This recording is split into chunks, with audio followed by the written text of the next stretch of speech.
Hey, welcome to Tabletop Skirmish Games. I'm Lee, and in this video I'll show you how to make some quick, cheap and easy fences using some old sprues and some mesh.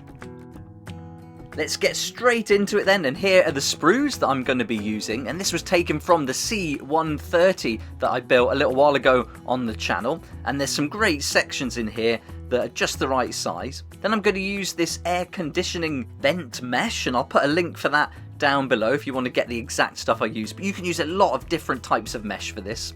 And then I've got some old balsa wood that was lying around that I'm going to use as the base, and I'm going to cut that into strips.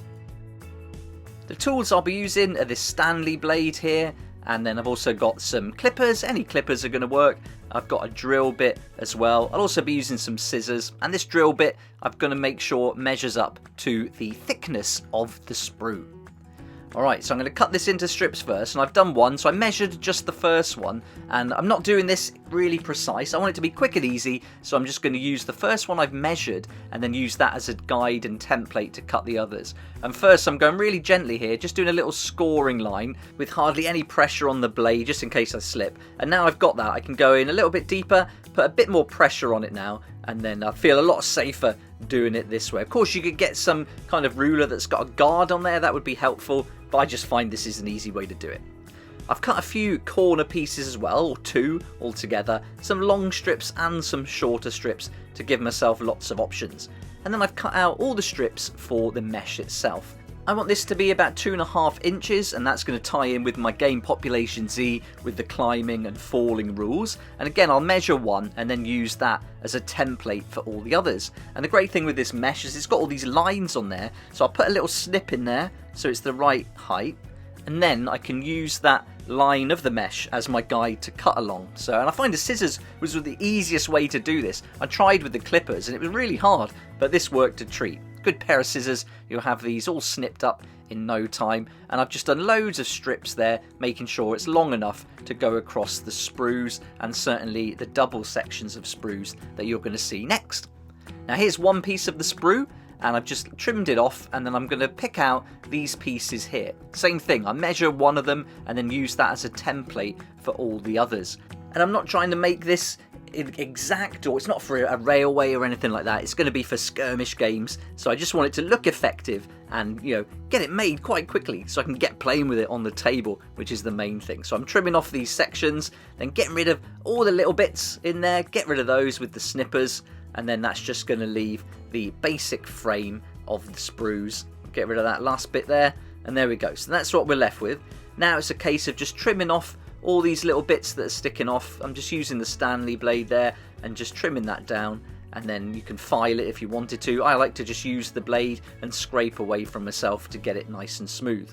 I want this process to be quick, so I'm going to be using my glue gun. I'm setting it at 60 watts, so it's not really hot, and that means if you press down on your fingers, you're not going to burn them, which I've done in the past with this mesh using the 100 degree. And I've stuck one on as a little test, and I think that works great. You've got to be careful with how much glue you put on, but I hate using super glue for things like this. But you could certainly use something like this power gel super glue if you wanted to. But I want to get this done quickly, I want it set, and I don't want to be messing around with the super glue. So I'm just going to put little blobs of this on the top section, and again just being very careful, just getting a tiny bead of glue out, not too much. That's probably a little bit too much in places, but you're not going to see it even when it's all painted up.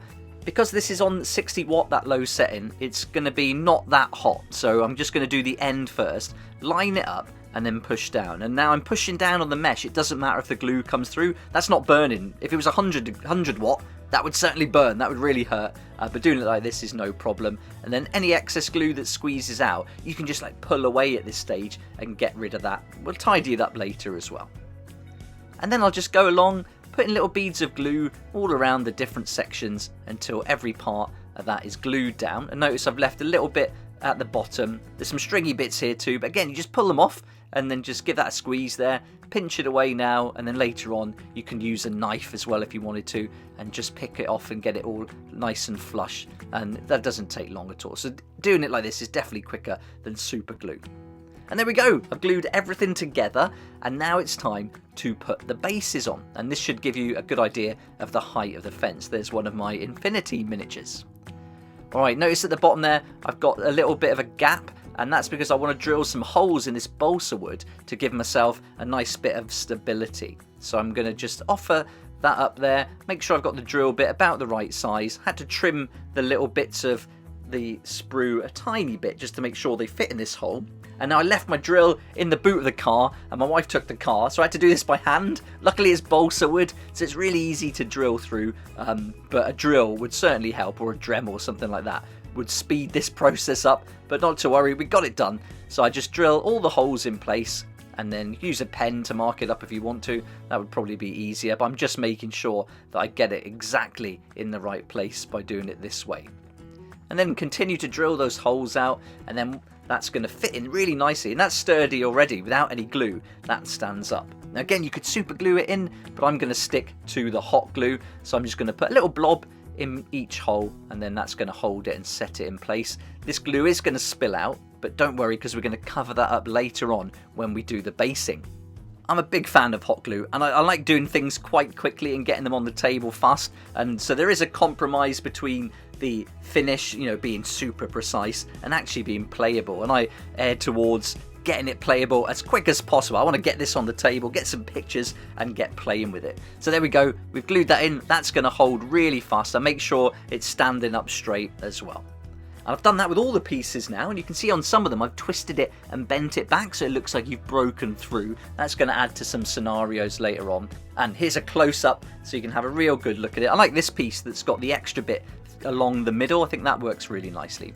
But here's one that I've completely painted and I've based, so let's move on and we'll get them painted up, and then we'll add some flock and stuff at the bottom to get it ready. And the idea is that it'll fit in with these mats that I use a lot now. These are actually Walking Dead mats, and I use them in Population Z, Infinity, lots of other games, and I think they're really good mats. So yeah, I wanted to match it with that. So I'm going to start off with some Layer Administratum Grey. And I went through some different ideas. I thought I was going to have to prime this, but I used that layer paint straight on the balsa. One coat, that's all it needed. I didn't water it down. You can see I'm using it straight out the pot. And that was enough for me. I was really happy with this. Just one coat all around the edge as well. And I thought it would soak in much like it can do with some MDFs. But it didn't. This is great. So really happy with that one coat, and that's going to match with the mats that I use. Then it was a case of painting the fence poles, and I thought I could spray it all, or I quite liked the grey as it was, so I grabbed some Canoptic Alloy, another layer paint. I thought I'd just do an experiment and see if I could put a light coat of this straight onto the sprue without priming it, and then it worked. So I'm just going with that. It didn't come off, it's held fast, and once it's dried, it's perfect. So you can also see a lot of the grey coming through underneath. So you've got kind of a matte and gloss effect going on, which I really liked. And then I figured I don't have to paint the fence completely, so I'm just going to dab this on just to break up that one single colour that runs through it. And once I've done that, I was really happy with it. It's going to be a backdrop after all. It's not the centre piece. It's not going to take centre stage on the table. And I think the effect for the time I put into it is really cool, so I'm really happy with that. Of course, you could spend a lot more time on this though.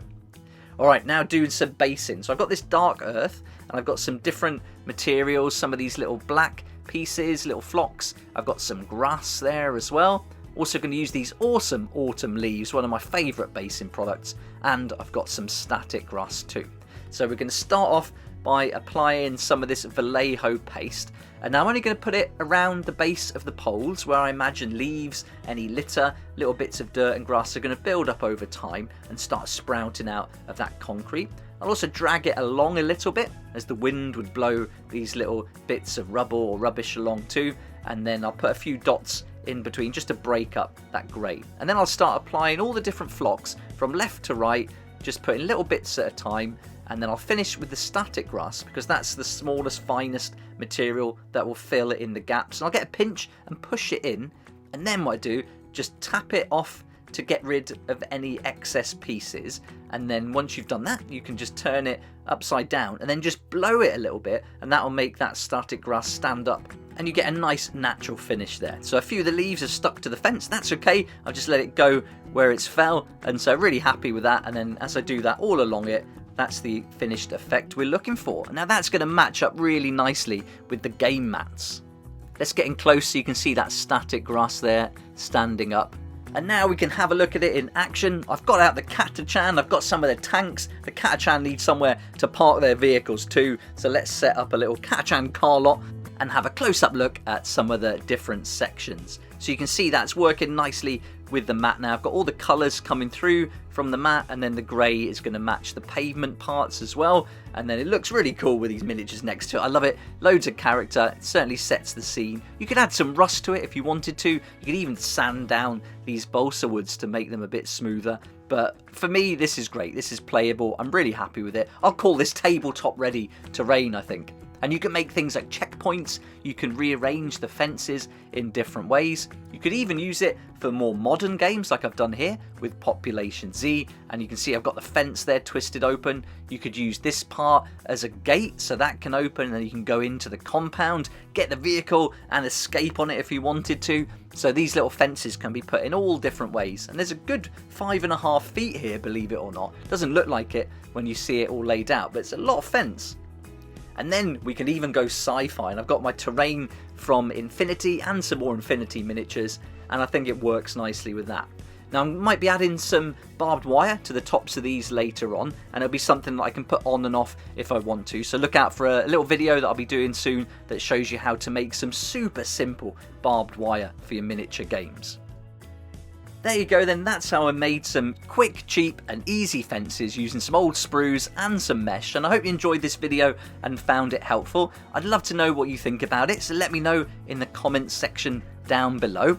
And just to let you know as well, I've updated my Patreon page now, so I've got the membership tiers all updated and in line with Population Z and the other games we've got coming out this year. Look out for the fantasy game, more on that very soon, and we've also got a sci-fi and modern warfare game coming out as the year moves on too. So there's so much to look forward to, and if you join Patreon, you're going to get some great benefits, such as all the one-shots and supplements that we release. You'll get them all free for all of the games, so you can certainly save by joining and becoming a member now. And one of our first one-shots for Population Z is available now as well, so if you join, you can even get back access to that too. But thanks so much for watching this video. Hope you liked it. It'd be great if you hit the like button, subscribe for more videos like this one, and I look forward to seeing you here next time on Tabletop Skirmish Games.